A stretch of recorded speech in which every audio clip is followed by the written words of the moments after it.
rashk qilmasin, ishonsin. Rashk qilyaptimi, demak ishonmayapti. Nima men unga nima qildim? Insonning o'rtasida ishonch bo'lishi kerak. Ishonch bo'lmasa yasholmaydi degan gaplar bor. Hamma safsata gaplar. Erkak nima uchun rashk qiladi? Ishonmaganligidanmi? Yo'q.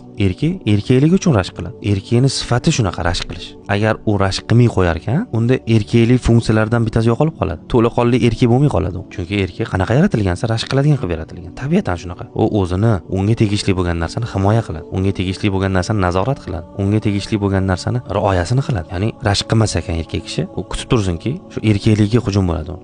Bu xato narsa u. Erkak kishi rashk qiladi, erkak kishi qizg'onadi. Ayolga endi rashk yoqmayotgan bo'lsa o'zi, ayol o'zi buzuq ayol hisoblanadi. Chunki aqlli, farosatli, o'zini qadrini bilgan ayolga rashk yoqish kerak. Qanaqa ayolga rashk yoqmaydi desa, o'zini ko'z qiladigan, erkakligi ko'zi o'ynaydigan, mana shunaqa ayolga rashk yoqmaydi.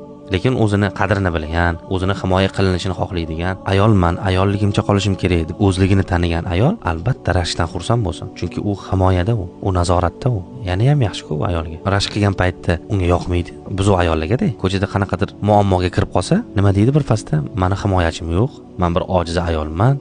Bunaqa paytda esga tushib qoladi. Demak, rashk xohlamayotganligi u ayol buzuqlik o'zi.